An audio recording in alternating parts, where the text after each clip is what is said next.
How you doing, Miss Reed? Hey, how you doing? Why are educators leaving the occupation?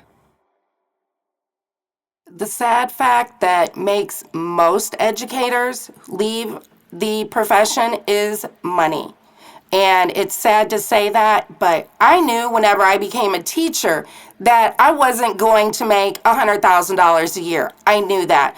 But whenever you have teachers who have been working for years and years with no raises, and I had that in a major district here in our St. Louis area, I worked for 8 years without a raise. And that meant then that people who were just now graduating, coming in to the field of education 10, 15 years after me, are now almost making the same amount of money I make with all of my years of experience. It's really disheartening to those people who are truly career educators. So money does make a lot of people leave because they also need to be able to support their families as well. So money is a big part.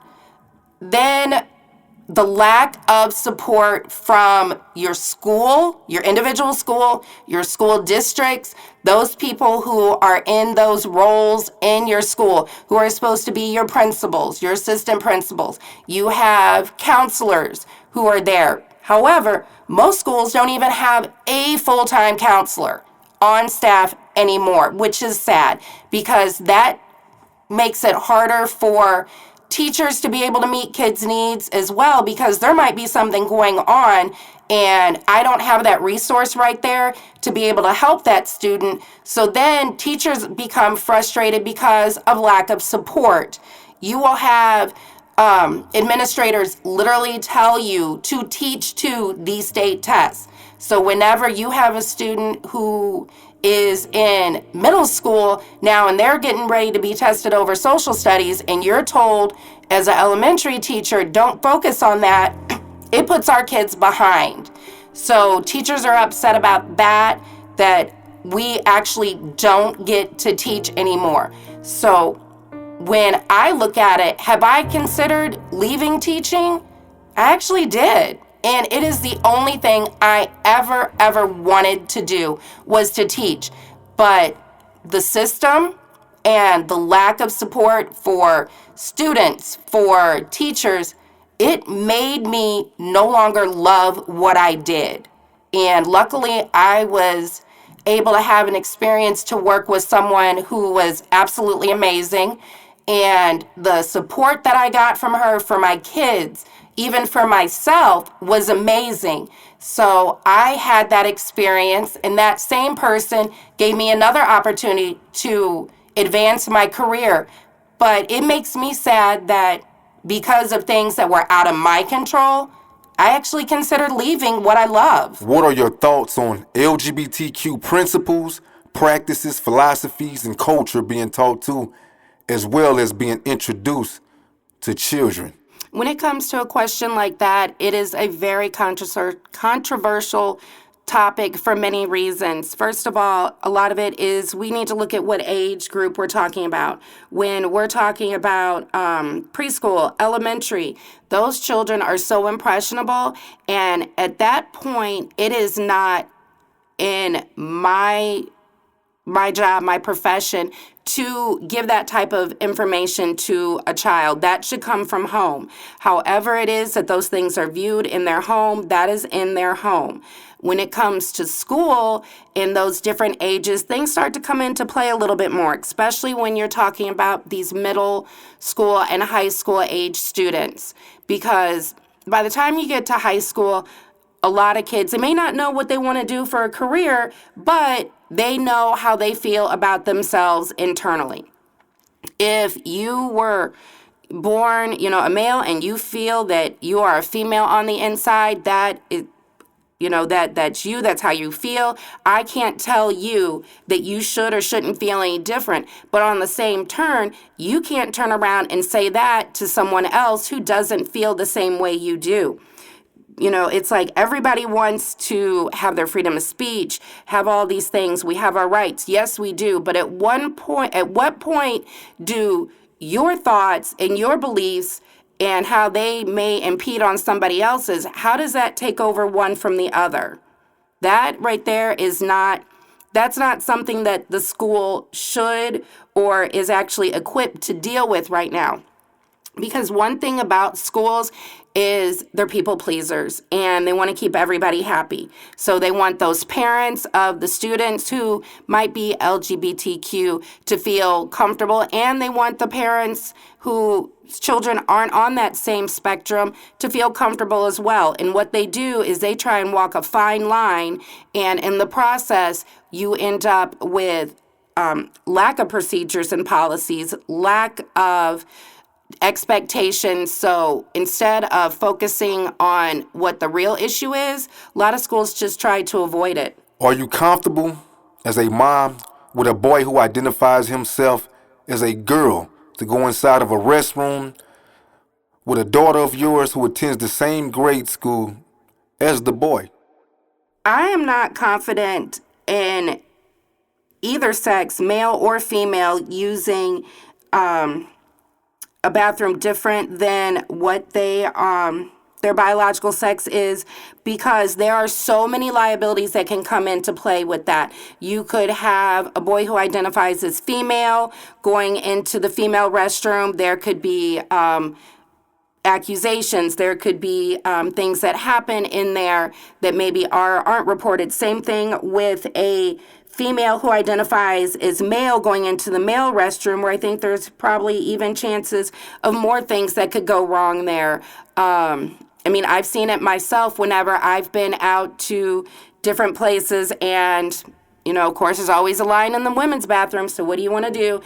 People want to go and jump in the men's restroom, use the restroom real quick. Well, of course, then you open yourself up to harassment, assault, all other types of things. So it's just such a huge, in-depth topic that I think having a third option where, everybody can feel safe is what's going to be, at this time, the best option. There really aren't any good options, though. What are school activities that waste teachers' time at work? Teachers are given a lot of busy work, and a lot of times people don't realize it because teachers take work home, you take papers home, you write lesson plans, you do all of this stuff at home on your own time, which of course we don't get paid for, because during the day, a teacher, so you're at school, say you start school at 8:30, get out at 3:30. You have one planning period a day, anywhere from 45 to 60 minutes. If you're lucky, you might even get to have a duty-free lunch, which means you sit down, you get to have your lunch without having to do recess duty, playground duty. But there are so many things that we as educators have to do that do not have an impact on our students' growth, their understanding. Like, one of the big things that education has been doing a lot in the last probably 5 to 7 years is they focus on standards. And those standards are important. Those are what we need to make sure that students are being taught, skills that they need to master and everything. And all that goes in your lesson plans. It's on your tests that you take in the classroom, state tests. But at what point do I need to now spend 30 minutes a day going through and updating on my chalkboard or my whiteboard, which teachers don't have much of that space anyway, and you fill the majority of it up with all this information that tells what the standard number is, what it is that they actually are going to be, working on that day. That's different than writing standards. So of course you're going to have your expectations up there. You're going to, we're going to do math, we're going to do science, we're going to do these things. But whenever I have to spend the time and put the same information that's in my lesson plans, which have already been submitted to either our curriculum person, your principal, assistant principal. So they've been submitted there. You have a copy of them also, so that way someone can pick them up. Now I need to take and write all this information on what little bit of board space I have, because the students need to see those numbers. No, the students don't need to know what standard number something is. What the students need to know is what is it we're doing and why are we doing it. So if you come into my classroom and if you ask a student, what are you working on? If they can tell you what it is we're doing, why we're doing it, that's what they need to know. Wasting that time, wasting that space to put something up for the third time, that is a waste of my time. What is a teachable moment, and how could a teacher use a teachable moment to help with educating a student? Teachable moment is one of my favorite moments ever in teaching. And it's not just teaching, these are life moments. Whether you're a teacher, you're a parent, your grandparent, cousin, uncle, it doesn't matter. But a teachable moment is just taking something that might, be brought up in a split second from a student. They might ask a question and it's relevant and we need to expand upon that. It might be something that is going on in the community, in the world at the moment. And to truly embrace a teachable moment, everything stops. And you delve straight into that and you start getting into what those questions are, whether they are understanding the grand scheme of things. But a teachable moment is priceless because they call it a teachable moment for a reason, because it's here and it's gone. And I can think of on more than one occasion where I got my hand slapped because an administrator or someone would come into my classroom to observe, and we might be just full-fledged, deep into a question that, was from a teachable moment. I got knocked down on an observation because it wasn't in the lesson plan. It's a teachable moment. We grasp those moments. We take advantage of them to the best of our ability, because otherwise, if I don't, the information I could have given that student or that class at that moment, it's gone, and who knows what information they have now. They could be completely misinformed, but because I couldn't take advantage of that, it's gone. And I need every moment with my kids to explore, to answer. Teachable moments, they're priceless. Well, Ms. Reed, I want to name to you 5 of the most important responsibilities and biggest investments. Not all, but a large amount of kids at some point during their adulthood will want and maybe need to acquire. 1, good health. 2, a spouse. 3, a child. 4, a house. And 5, a car. All which are very expensive and are essential things. So my question to you is, in your opinion, why don't our educational system 7th through 12th grade specialize in preparing our kids as well as equipping them with the proper skills and knowledge needed to take on these 5 specific responsibilities and investments I just named for you? All right, so one of the biggest struggles that I see in that question is the very first one that you mentioned, health. If you don't have your health together, then all these other things are not going to fall into place. You're not going to be able to, move forward, have cars, houses, all of these things. But when I circle back around to that, school does not promote health. They do not promote it in any way. Whenever I was a student, all the way up through, I would say at least my 8th grade year, I had PE every single day. Every single day. We also had recess. We had recess in the morning. We had recess in the afternoon with lunch. Then it got to where you go to middle school, you have it maybe 2 or 3 days a week because you're switching schedules. That's cool, all that. But now, as an educator and being an educator for over 25 years, PE is down to 1 day a week. 1 day a week. And during that time of PE, we didn't just, do the sports, do the games. They also talked to us about health, nutrition, exercise, being healthy, all of those things. But now, 1 day a week, most schools do not have any type of morning recess or anything, and very few schools now are left to having any type of a lunch recess. So when you go through those things, now we're talking kids are sitting in the classroom more. They don't have time to get out and to get off just some of that energy that they need to burn to be able to sit there in class and do what I need them to do. They're not moving. And now the food choices that we have in schools are, they're just horrible. Everything is prepackaged. It's all, like processed things. We don't have anything that is actually going to be nutritionally beneficial to the kids. So if we can even get back to focusing on that health aspect, kids knowing how important it is to be up, to be moving around outside. Even now, kids don't go outside anymore. So the only time that kids would get that time, that exercise to be able to even, they might enjoy some of those things is at school. When school now has taken that away, and they say the whole reason for doing that is they need to focus on the academics. Well, the academics aren't getting any better. They're not getting any stronger. Test scores aren't getting any better because these kids they're burned out. They are anxious. They need to move around, especially the younger ones. They need to move around. When the school has taken that away, just that one little bitty thing is going to be able to keep them sometimes from being able to achieve some of those goals. We have an epidemic right now of kids with childhood diabetes.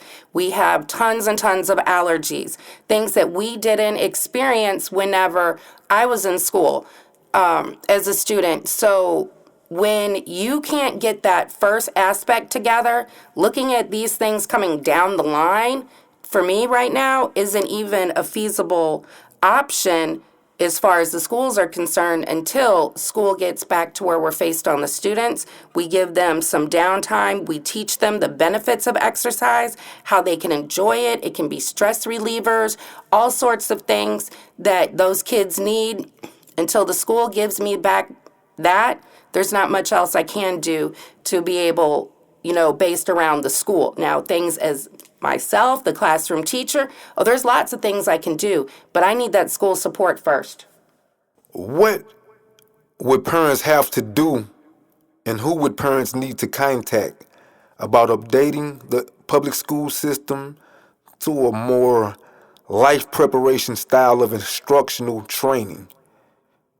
Such as financial literacy, trades, debt, nutrition, health, manhood and womanhood training, carpentry, auto mechanics, etc. Essential things of life of that nature. There has been such a shift in education over the years. My mom graduated from a St. Louis City High School in 1972. During that time, she spent half of her day at Central High School taking her regular classes. Then she spent the other half of the day at O'Fallon Tech. And at that school, they had options of cosmetology classes. They had mechanics, carpentry, all of those different trades. So when my mom graduated high school, she came out and she had her license. Now, if you look at those trades, if you look at things, they're kind of looked down upon. But those are the jobs and the skills that we need most of all. And whenever computers really became a big part of technology, they really kind of started to incorporate that into school and in the classrooms. But a lot of that hands-on, a lot of those trade and skill jobs kind of went by the wayside to where now those schools are closing. In the city of St. Louis, there is not a single technical school that is associated with the school district. That right there is a big part. As a parent, you need to know what it is that your child is missing from their program. You need to be involved. You need to show up. And by showing up, I don't mean actually in person because I know schedules, things, all of that. But we have so many more options for contact now. We can email, call, text, all of those things. You need to be involved in your child's education program. You can't just send them to school and assume that we're going to do everything and then they're going to come out and it's all going to be fine. You have to be a part of it. You have to know that, wait a second, this program that your older brother took 4 years ago isn't around anymore. Why not? What happened to it? Where did it go? Also, schools have very little expectations now when it comes to what those kids need. In order to graduate high school in the state of Missouri, you only need zero point 0.5 credit, half a credit, one semester of finance, personal finance, half a credit in 6 months. And waiting until you get to high school, what is it that we can possibly get in there in that short amount of time that is going to be able to stick with you? Those skills are things that should have started being taught in elementary school, middle school. I mean, when I was an elementary school teacher and we talked about checks and bank accounts, I literally personally made every student, all 26 of them, their own individual checkbooks with their names on them. We had the school address on them. I had to incorporate those things in myself because I knew that the school district was lacking, that it wasn't going to come from the state. All the state's worried about is test scores. They're not worried about anything else. But I had parents come to me. They're like, oh my God, this is such a great idea. I wish my other child's teacher would have done this. I wish this would have happened. You have to communicate with your teachers. And I think one reason why a lot of times we don't have some of that communication is because it's automatically assumed that, say you get a call from the school that something's wrong. It's not. I always made it a point every year before school started, I would contact every one of my parents, let them know who I was, this is what, I expect, this is what's going on. So that way, if I did have to make any other contacts throughout the year, that it wouldn't automatically be, on a negative note. My first contact was positive. So I need parents to kind of buy into that a little bit more and understand that sometimes when we call, we ask these questions, we're doing it for the benefit of your child, but parents don't ever hesitate to call, ask, question, because a lot of times the same things that you're questioning, we as educators, we've already been fighting tooth and nail for it, but when a parent asks for it, a lot of times things will start to change. So parents, just please keep that line of communication open. Be open to the teachers whenever they contact you and work together. It definitely has to be a team effort. 10 years from now, for the good or bad, can you please describe for me how do you envision the St. Louis City School District? All right, before I envision the future, I'm going to go back and I'm going to revisit the past. When I first started working for St. Louis City Schools 25 years ago, we had an enrollment of close to 60,000 students. And I was told that year I had a big class. You ready for this? I had a big class. I had 16 kids. Big class, right? I was like, oh, wow, this is cool. I can do this. Every year, the class sizes would get bigger and bigger, and then they started closing schools. And as they closed schools, then some parents became upset, because classes were overcrowded. Then all these charter schools started popping up. So then parents started sending kids to charter schools. Well, now there are almost as many vacant and surplus properties available in the St. Louis City School District as there are open buildings. So with that being said, there are so many aspects that are coming, and a lot of this the school district has done to themselves that are taking away student enrollment. Like whenever these charter schools started coming into St. Louis, they had to find their own locations. They couldn't use any building that had previously been a St. Louis City school. That's why they used a lot of old churches, things like that. Well, in the last few years, St. Louis City has begun selling off those surplus schools And charter schools are going into them, which in turn are taking away those students from the enrollment, which now causes them to close schools, which takes away the neighborhood schools. You used to have the neighborhood school where you would even have your teachers who worked at the school would also live in the neighborhood. So when you are closing these and you take away that aspect of the neighborhood school, you destroy the neighborhood. That school was part of that community. So now you have kids who are going from the north side to the south side to go to school. You cannot do that. Just can't do that. So then, they just keep closing schools, increasing class size, and you have decreasing enrollment. Then COVID comes into play a few years back. So what I anticipate, just kind of following the, what COVID did is at first we weren't in school at all. So we spent like a year and a half where kids were at home, just purely at home. Then when kids went back, there was a lot of virtual teaching still in the classroom. And, so the teacher would teach in the class, and then I might have students who I am also teaching virtually who are still at home. But we are seeing that trend now go towards more and more virtual, even when the schools are open. Parents are deciding they don't want their kids to go to school. There's just too many health concerns. There's too many safety concerns, which, St. Louis, we were victim of school shooting recently. We have, the bomb threats, all sorts of things like that. So that is a safety factor. Parents don't want to be there. Honestly, a lot of times teachers are scared to be there. I never thought whenever I graduated high school and I'm like, I'm going to become a teacher, and never once did I ever think my life would be in jeopardy being in education. And it has more than once. And that's not, something anybody wants to look to.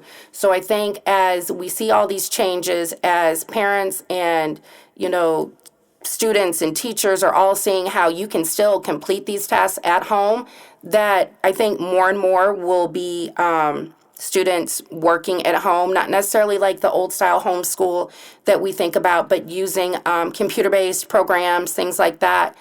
But I have a feeling that in about 10 years, it'll probably be down to like maybe a few satellite campuses to where like you have those kids who want to go to school, really truly want to be there, or there's like, a project or a lab or something that requires you to be in the building, that then there'll be certain locations for that. But as far as being the full, strong district that it used to be, I think those days are gone. Can you describe to me in your words, your own words, your love for children? No, I can't. It's impossible for me to describe. There just aren't words to describe how I feel whenever I see a student achieve, or I just sit back and I watch and I see them grow. No, I can't. So, Ms. Reed, I was talking to a lady who had a question for you, and her question was, how proactive were most parents in the St. Louis City School District? All right, so this question, again, goes back to my history in education. When I first started teaching, we would have so many parents who would want to come and volunteer for field trips. We used to get to take field trips. We don't get to take those anymore. There's not enough money for them. But we would have so many volunteers, we actually would have to tell people no and ask them could they wait till next time. You would have parents who would come into your classroom to help with, like, you had a party or you have like school programs, different things. Parents were everywhere. They were so involved. Then I'd say maybe about 10 years later, I was at another school, and they were going to have a pizza party for the class that had the most family members show up for a PTO meeting. So they did the meeting, one in the morning, one during the day, and one at night, so that way, depending on schedules, parents would be able to come. And the next morning, we all get there. We're in the gym where we met every morning, and the principal calls our name, and we're so excited because we won. And all the kids are looking at each other because I had a small class. I had 8 kids at that time because I taught what was a self-contained special ed classroom. So all of my kids were in there with me all day. We did really intense instruction. So we're looking around and we've got like 8 kids, and then you've got these other rooms with 30 kids, and we're like thinking to ourselves, how did we win? But we won, so we were cool. So we get upstairs, and we found out, ready for this? We had one parent out of the entire school. One parent showed up. That right there says a lot. That says a lot, because you cannot tell me that not more than one parent in that building could not make time. And the parent that I had that showed up actually had switched her work schedule with another person so she could make sure and be there. So parents have to be involved, and the school also needs to make it to where the parent feels like they are a part. A lot of times, some schools, they don't want you to come up there at all for anything. They want you to call and make an appointment, even if you just need to drop something off to the student. Well, how do I know that my child's going to forget their homework in the morning and I need to run it by school? So it needs to be back to where it is an open line of communication, where there is mutual respect between the school staff and the parents and the families.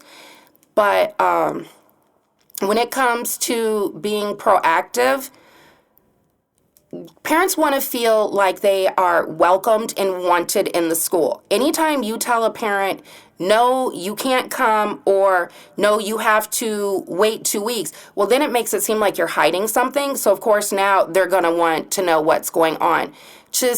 I know for safety reasons, we can't say, our door is always open, and I understand that. But making parents feel like you want them there, you want their input, which is why I always maintain clear, open communication with my parents and such. They knew how to reach me if they needed something, and there were just the biggest part is the respect. A lot of these things, when it comes to education, all boils down to respect. And for the most part, the school district does not respect the parents. They don't respect the teachers. And then the kids are stuck in the middle, and they're the ones who are ending up suffering. But, it used to be that there was a relationship there. You had that homeschool relationship. Now, a lot of that has been severed, and it really needs to go back to that, to where parents feel wanted there, and that their, thoughts are being, validated. That makes a big difference. But those relationships, when it comes to school and education, 99% of it is relationship based. Also, Ms. Reed, I have a question from a teenager, 16 years old, out of Kansas City, Missouri. He wanted me to ask you a question. And here goes the question. This young man says, why can't schools teach us how to make money instead of subjects that don't matter? But then again, how can I trust and respect a teacher that's teaching me to make money if they don't know how to make money themselves, since teaching is one of those low-paying jobs? Okay, so this question I like for lots of reasons. There's lots of parts, so I want to make sure I don't miss any of these parts. So first of all, yes, as a student, you have to learn information that you do not think will be useful, and I, as a teacher, have to teach it to you, because that's what they say I have to do.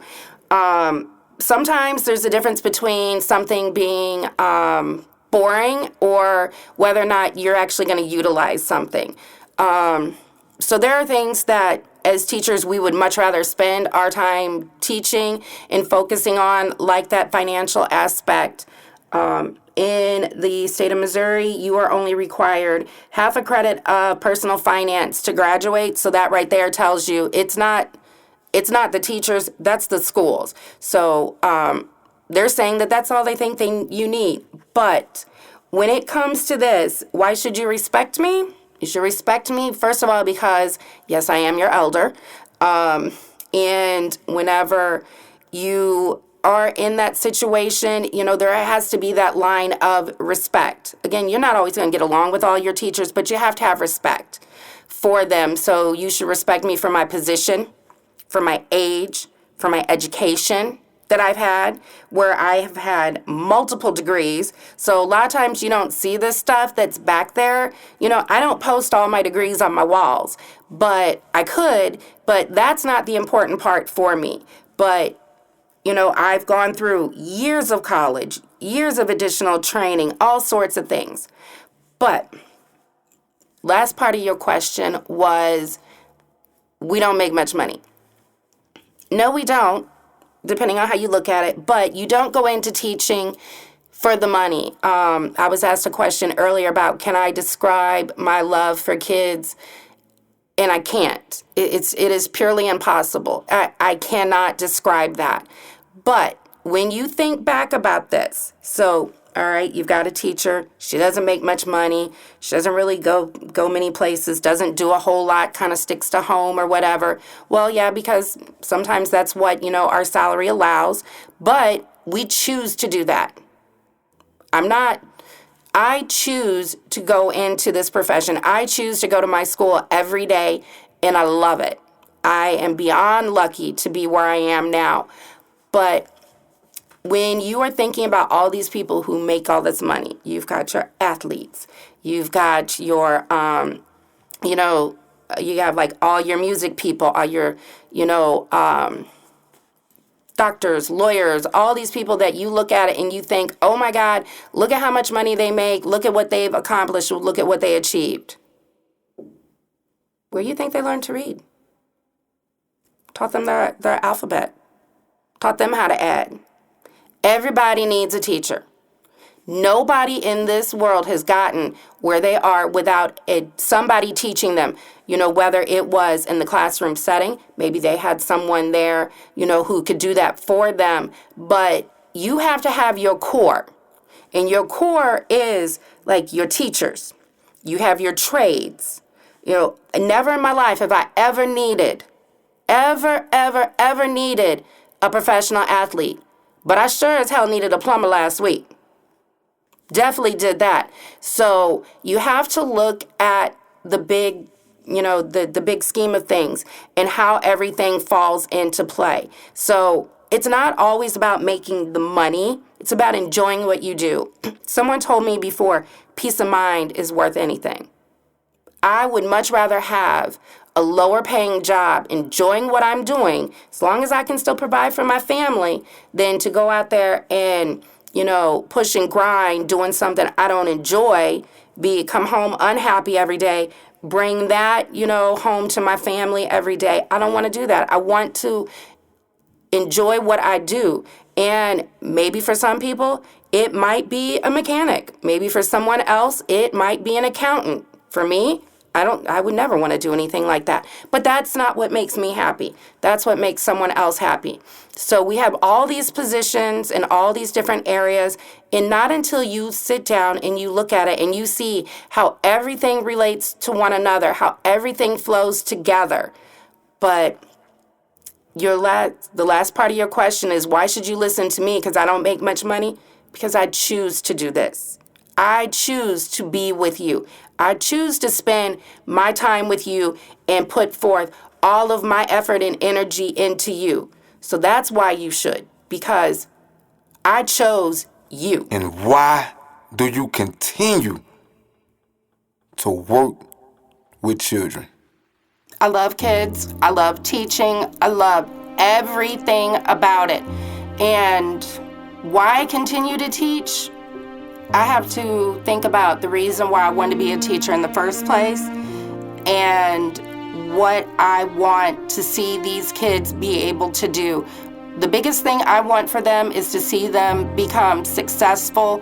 When I see these students who didn't even want to come to school and now they are looking forward to it, they're excited that they see a future that they didn't think that they might have before.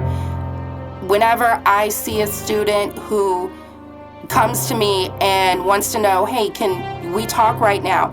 And being able to sit with them and talk to them and be able to figure out what they want in their future, it makes all the other things that you struggle with as a teacher worthwhile when you see that student smiling, beaming, feeling proud of themselves because they're able to do something that they just automatically assume that they wouldn't be able to do.